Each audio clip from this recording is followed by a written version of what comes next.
All right. Hello and welcome to another Q&A video. And this part is marking the channel having reached and passed 600 subscribers. Thanks to you. So let me begin with thanking you, all my subscribers, especially welcoming the new subscribers. And also thanks to the people who submitted questions for this part. Let me begin reading the questions together and then thinking about them. Hopefully, I will give satisfactory answers to some of the questions, but at least I'll respond in some way. Let's begin with the first question by Rainbow Sky Gay and Proud, who asked 4 questions, basically my views and my reasons for liking a set of people. First, what do you like about Hermann Hesse? What I like about Hermann Hesse is his small, relatively small observations. The way he observes the situation, an interaction. The way, for example, in Demian, there is a moment where the main character in the story, Sinclair, he has missed going to school. It's morning, and the day is getting brighter and brighter. The sunlight is coming into the room through the window, and his description of the sunlight, the ray of sunlight coming in, and that the thought that he's not supposed to be there, he's supposed to be at school, and this is a special day. It's like deviation from his normal everyday life, and it has moral significance, moral experiential significance for him. He's experiencing, he has created with his decision something new. Hermann Hesse is very clearly a very sensitive writer, and I really appreciate his sensitivity. His observations show how sensitive he is. Again, in Demian, the interactions between Sinclair and his father, interactions between Sinclair and Demian. So I really like his psychological observations of other people, the expressions observed in other people. What I fail to appreciate in him is his grand philosophical, spiritual ideas, which in my experience come in from nowhere, from out of nowhere, come in, and for me, they don't really contribute to his storytelling. But I will definitely go back to Hermann Hesse for his observations. At the small scale, the level of observing apparently very mundane things in our experience, at that level, I really enjoy him. Second question, what do you like about Somerset Maugham? With Maugham, what I enjoy is the simplicity of his writing, the accessibility of his writing, how down to earth he is, and at the same time, the observations he makes about human emotion, misunderstandings, the way we tend to even misunderstand our own emotions, like his discussion of, not his discussion, but the way love and the misunderstanding of love shows up in this novel of human bondage. When I was reading this, I was thinking, wow, I wish I had read this book as a younger person, in my early 20s or late teens, when I was having my first experience with romantic relationships. Like this book would have been so helpful, because the way he reveals fixation, an obsessive tendencies with someone that is not really love, and a relatively more mature person will recognize that as not love, but the fixation just is very difficult to get out of and difficult to understand for the person who's suffering from it, who's at the bondage of that kind of misunderstanding. It's not an intellectual misunderstanding, it's a very emotional misunderstanding. So he reveals weaknesses, human failings like that, and I really like it. Somerset Maugham, very good. I would categorize Maugham as not guilty pleasure, but close to a guilty pleasure category writer. What do you like about Marcel Proust? That's the third question. Marcel Proust, I don't think I have anything new to say. I've read commentaries saying about Proust how he extends a moment. At first, an interval of time, let's say about 10 seconds or 20 seconds or a minute, he is able to extend that minute, not its length, but its width, by applying and enriching it with metaphors. And by extending that interval, he's showing us that That's a change not just in degree, it's not just a quantitative change, like extending, adding more stuff to it, but by extending, by really living, enduring, like extending that duration, by enduring that moment for long enough, we will recognize a qualitative change, not just a difference in degree, but a difference in kind. This is a reward of observing patiently and reading Proust patiently. The reward of that is that we get to experience a moment, a little observation in different ways, and get to experience the qualitative shift, difference in kind that comes out of staying with a moment, like staying with it. And I would also add here that reading a little from Henri Bergson added to my appreciation, the French philosopher Henri Bergson, added to my appreciation of Marcel Proust. This description of like dropping a sugar cube and seeing it dissolve in water. It's a good metaphor for Proustian descriptions. And finally, what do you like about Steve? I assume you're referring to Steve Donahue. I love Steve, and I try to watch his videos as much as I can, and I wish I had more time to watch his videos. He's one of the very few YouTubers, booktubers that I follow regularly, a handful of booktubers that I follow. And what I like about him is, above all, is his enthusiasm and his outlook, which is full of life, full of liveliness. And people who, have that status in my mind, people who I admire deeply, people who I feel very fascinated by, they tend to have this quality. Let me try to see if I can capture this quality. Every person has within them different tendencies, and sometimes those tendencies seem to be in conflict with each other. And people who I admire and I'm fascinated by, they seem to have synthesized and reconciled. They seem to have reconciled conflicting tendencies. And they embody a kind of impossibility. And when I watch Steve Donahue, when we watch Steve Donahue, I think it might sometimes occur to us that it seems impossible that a person like this can exist. So what is the impossibility? It's a conflict, or the apparent conflict between being so full of life, being so full of wide-eyed enthusiasm, cheerful, childlike enthusiasm and interest in books, in other people, and at the same time having this almost machine-like productivity and routinized form of life. So he has reconciled his productivity, and I shouldn't say machine-like because he is so human, he's so full of human life. But he has been able to, he's able to adopt and assimilate within his life this machine-like productivity and routine life, while at the same time keeping that childlike enthusiasm. So those two things are one of the things that makes him such a fascinating person is his synthesis of those two things, the machine-like activity and repetition of his activity as a book reviewer, as a critic, as a reader, as a YouTuber, and that machine-like activity tendency hasn't killed the innocence. Actually, those two things are existing in harmony. Thank you for the questions. Very good. Peyman asks, is there any platform for psychology students to get connected and share thoughts and ideas? Thank you. Thank you, Peyman. Off the top of my head, I don't know any platforms, places online specifically for psychology students, but I would look for such a place on meetup.com. I would also look for events in Eventbrite, see what's going on, and of course on YouTube, because people who are active on YouTube are usually active in other places too. They host live events, some of them. I would also encourage you to consider setting something up yourself, organizing something yourself, building a platform for psychology students. If you're looking for something that doesn't exist, you can't join it because it doesn't exist, then consider organizing it yourself, taking the active role. And I think the experiences that can come out of that are extremely important.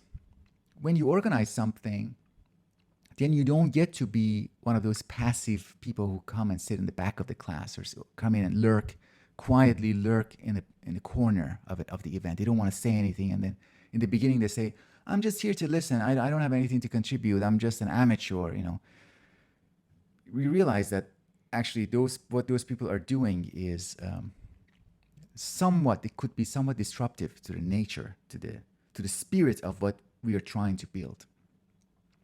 So I'd encourage you to organize something actively yourself. And then with that experience, going and joining other people's organizations and platforms will also feel different.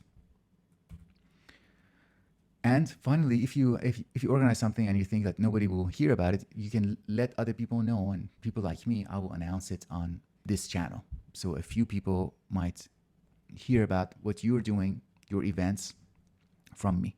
So that could be one starting point. And good luck. Jeremy asked. Jeremy is also another one of those YouTubers and booktubers, one of those handful of people who I regularly watch and enjoy. He asks, with the emphasis on postmodernism, existentialism, and nihilism, isn't it at least somewhat psychologically dangerous to study philosophy? In other words, should students risk going into a nihilistic negative mental cycle in order to attempt to better understand our world? Very interesting question. And I would agree that there is some danger, especially if the student is not really prepared to think with the texts. Younger people, when we are young, I don't want to talk about other people. When we are young, we tend to not handle the texts in front of us appropriately all the time. Sometimes, for example, a philosophical text that is an invitation for thinking, we are supposed to think with the text. A beginning student might, instead of thinking, might just want to feel their way into the text. So I want to feel into this. I don't want to think too much. I just want to get into the mood of this author. I want to get into the mood of Schopenhauer. I want to get into the mood of Albert Camus, or this little passage from Albert Camus, or this little passage from Nietzsche. I want to get into this feeling of it. And then disengaging from the text too early might be dangerous. But that danger is, I would say, it is mostly because of the mishandling the text, not engaging with it long enough and in the right way. We're supposed to think with texts. I think thinking creates a distance between us and the text, a critical distance and a secure distance that might reduce the risk. Another thing I would say is that life itself is dangerous, and with or without philosophy, we are at the risk of confronting life events, experiencing life events that are very painful, very tragic.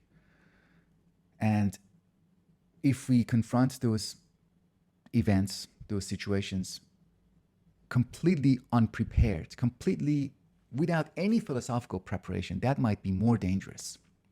So reading philosophy I would argue that reading philosophy could serve as a kind of intellectual vaccine to engage us in a little bit of risky thinking that serves as preparation for actual tragedy in life, actual events that are challenging, that might, if we are not prepared, we might fall into nihilistic thinking or just fall into helplessness. But with philosophy, with an exposure with philosophy, we will recognize that these positions already exist. We might even learn the way out of those positions, thinking our way out of those positions.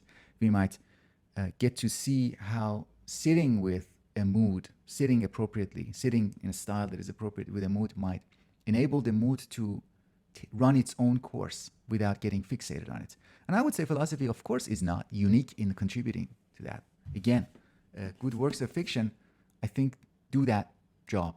So philosophy is not, as a genre, philosophy is not irreplaceable. If somebody reads good works of fiction, good works of science fiction, fantasy, there's a lot of philosophy going on in that, in those genres. Informally, the philosophy sneaks up on you. Vanya asked, what do you think of using mixed methodologies? This is a relatively technical question. Mixed methodologies, quantitative and qualitative, in psychological research. fine. I don't have any negative thought on them, negative opinion on them. Is it possible to use both methods in the same coherent framework? Yeah, I think so. In principle, it should be possible. Just like how it is possible to apply two different quantitative operations on the same data set. Like you have a data set in front of you, you run an analysis of variance or an analysis of covariance one time, and then you look at the data from a different angle to answer a different question, and then you run a regression analysis, and then you add both of those analysis in your report. And you say, I did this quantitative analysis and then this other quantitative analysis. The same goes with qualitative research. You can sometimes divide the qualitative operations. These are operations that we conduct on the data. The main risk in thinking about psychological research and method is that it is unfortunately, it is extremely common in psychological research to put the method before the research question, to have this kind of, to use Sven Brinkman's word, to fall into methodology, idolatry of method, to say, I am a mixed method person, so let me go and look for what kind of research I can do. That is not a good place to be in. That's not what research should be like. The process of research should begin with a phenomenon that catches your attention, like jealousy or intergroup conflict, and then observing how that phenomenon occurs in a natural setting, going to the phenomenon itself, and then after lots of observation, the phenomenon, reading about it, observing it, collecting preliminary data, then formulating a research question. And a research question generates your data, your particular set of data. And then your data dictates the methods, the operations that you apply to it. And the data might dictate a mixed method, might require or enable a mixed method application. Ruby asked, what are your thoughts on time management? If that is too broad, some things in particular would be the use of to-do lists and scheduling. Do you think people lose themselves in it or gain greater awareness of who they are, and also putting little versus lots of thought into their either activity? I'm also interested in how you sort of organize your life, if you're willing to share. When I was younger, up until the end of my, let's say, until my PhD defense, it's an arbitrary point. But during graduate school, I also relied heavily on to-do lists and scheduling, dividing my days broadly. I would say waking up, having coffee, writing my dissertation, working on my dissertation, writing or editing it. And the afternoons, I would try to hang out with some friends. Again, evenings, I would read or analyze data. More important than scheduling, because scheduling and to-do lists, these are very private activities.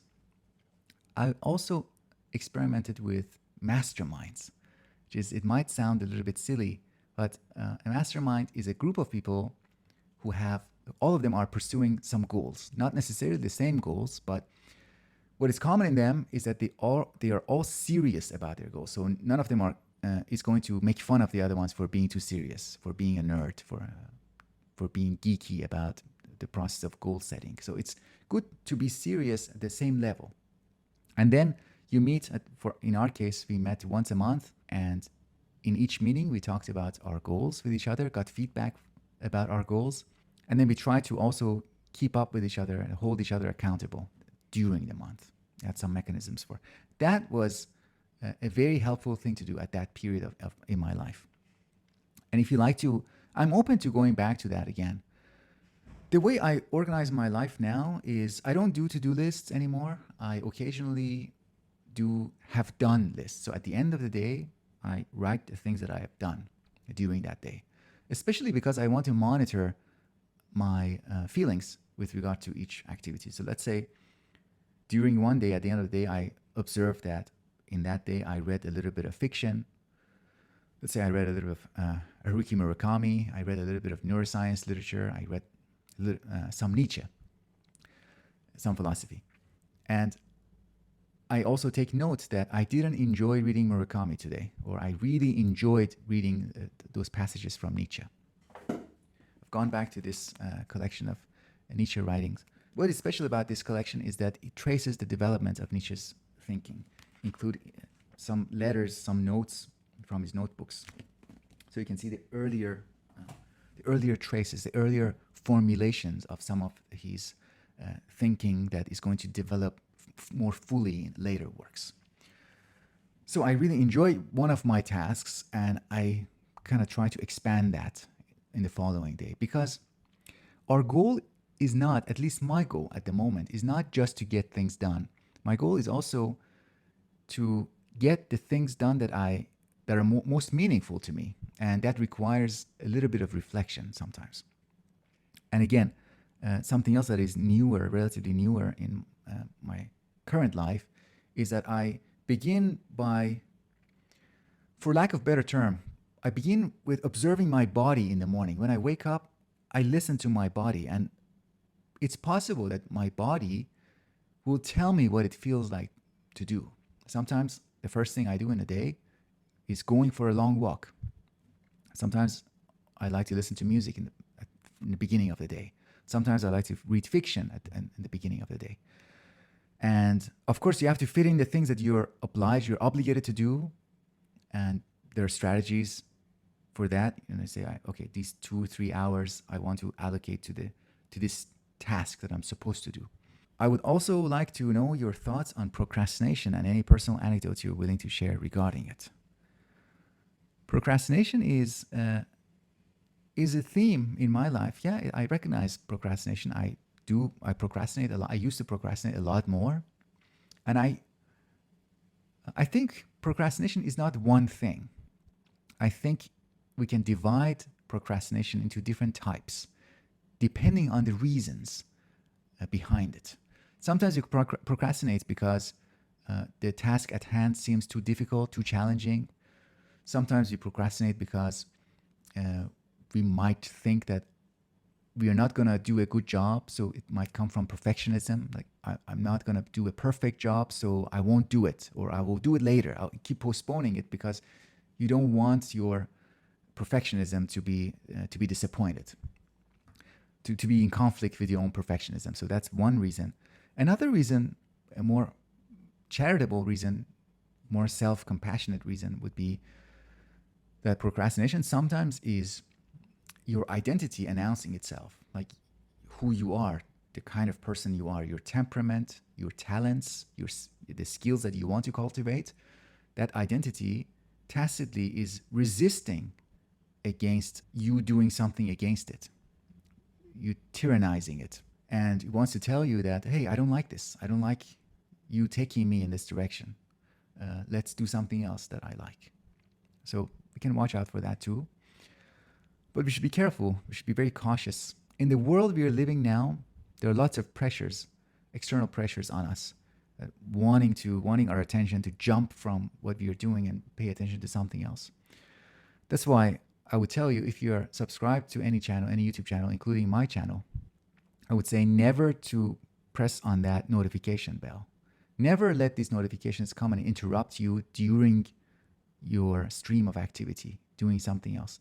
Allow yourself to experience prolonged effort, prolonged commitment, prolonged work in one area, and then taking a break and then doing something else.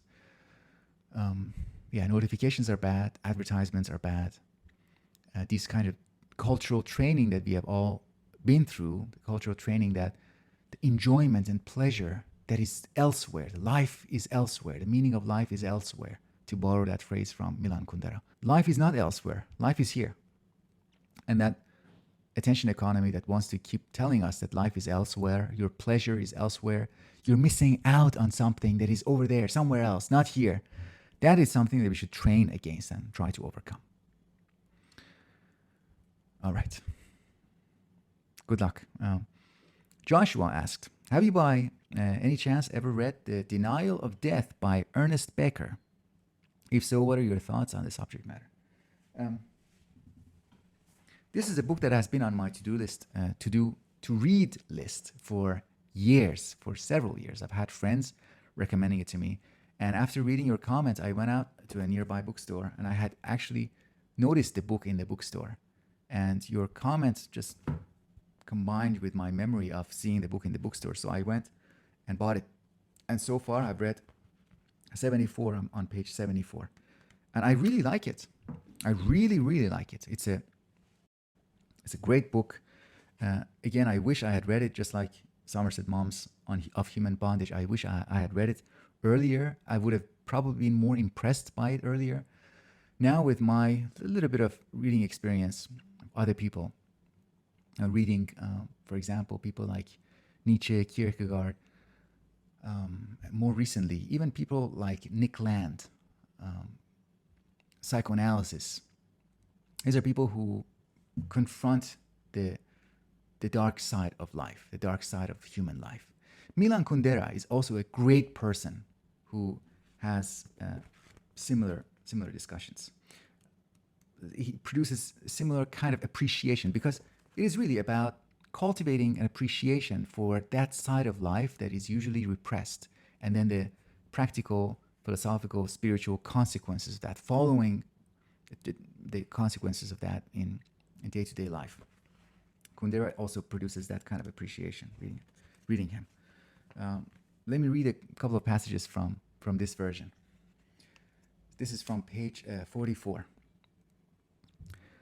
Quote, "The body, then, is one's animal fate that has to be struggled against in some ways."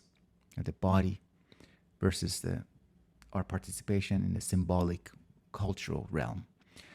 At the same time, the body offers experiences and sensations, concrete pleasure that the inner symbolic world lacks. No wonder man is impaled on the horns of sexual problems. Why Freud saw that sex was so prominent in human life, especially in the neurotic conflicts of his patients. Sex is an inevitable component of man's confusion over the meaning of his life, a meaning split hopelessly into two realms: symbols, freedom, and body, fate. We try to get metaphysical, skipping a little bit, we try to get metaphysical answers out of the body that the body as a material thing cannot possibly give. We try to answer the transcendent mystery of creation by experiences in one partial physical product of that creation. You can apply this with a little bit of effort to how neuroscience wants to provide us with the meaning of life. Again, skipping a little bit more, I want to share this little passage too about sex.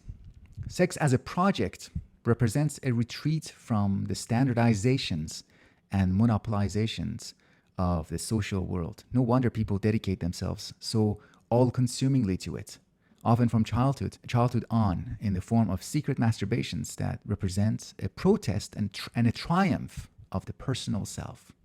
The person attempts to use his sex or her sex in an entirely individual way in order to control it and relieve it of its determinism.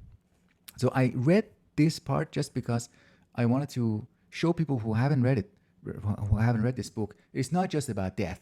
That the denial of death is the central anchor of the central conceptual anchor of the book, but the book is about so many other things. And his wide reading of psychoanalytic writers is quite impressive. Is the way he talks about Otto Rank, the way he talks about Erich Fromm. Who else was here? Karl Abraham? No, I think Abraham wasn't cited here. Anyways, his handling of other people shows him to be a very careful reader. So I like it so far. I'll continue reading it and maybe even doing a little review on the book. Thank you, Joshua. And welcome. Welcome. Thomas asked, most work in psychology seems to be much easier to comprehend than work in the natural sciences, for example, physics and biology. For example, as a starting researcher myself, I get asked sometimes by people untrained in psychology if they can read my papers, even though I doubt they would so easily ask the same question to a physicist. The apparently plain nature of psychology seems strange to me because the human mind is among the most complex phenomena in the universe. Do you agree that there is a difference in this respect between psychology and the natural sciences? And if so, what do you think explains this gap? I think what explains this gap is the different roles of psychology and the natural sciences in their relation to everyday life. Because we are all persons living among other persons, we need to have for living, for successful living as a human person, an implicit command of psychology. They call that common sense psychology.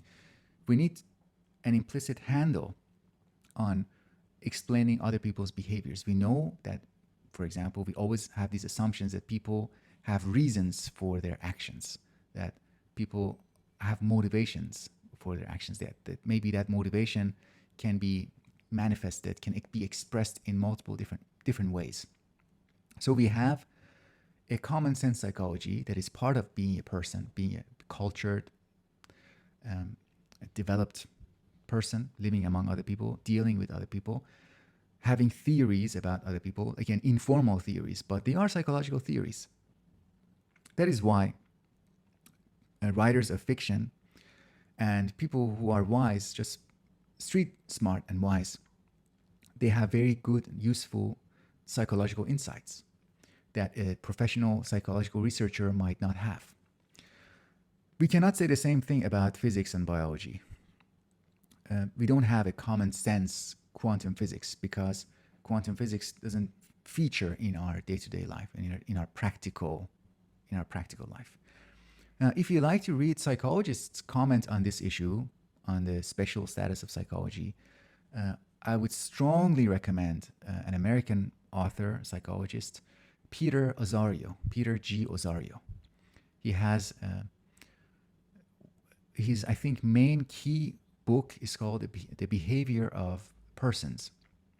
It was republished in 2006 and then 2012. Another person is, I believe, Norwegian psychologist Jan Smedsland. He has a book called The Structure of Psychological Common Sense. And those people say that the psychological researcher doesn't have to necessarily go to the lab, collect data to have access to things to analyze, to things to think about and get insights from. A psychologist can also reflect on the concepts that are already ready at hand, the concepts that are already operating in our thoughts. A psychologist, it's a derogatory term, usually you can call them an armchair psychologist. But a psychologist that reflects on philosophical methods, philosophical devices, they reflect on lived experience, the experience that is accessible to everybody, and then everybody can verify what they are writing about using their own experiences. And empirical psychology, the reason why some of your friends ask to read your papers, because they expect to be able to in some way verify your insights in their own experience by comparing it, contrasting it with their own experience. And if you have discussed psychology with non-specialists, usually when you explain your research or your findings to them, their response is not, oh, wow, or usually their response is not surprise, but most often the response is, that makes sense. Yeah, I agree with that. That makes sense. And that might even be more frustrating than what you described, that they expect to understand it. It challenges what you are very well describing.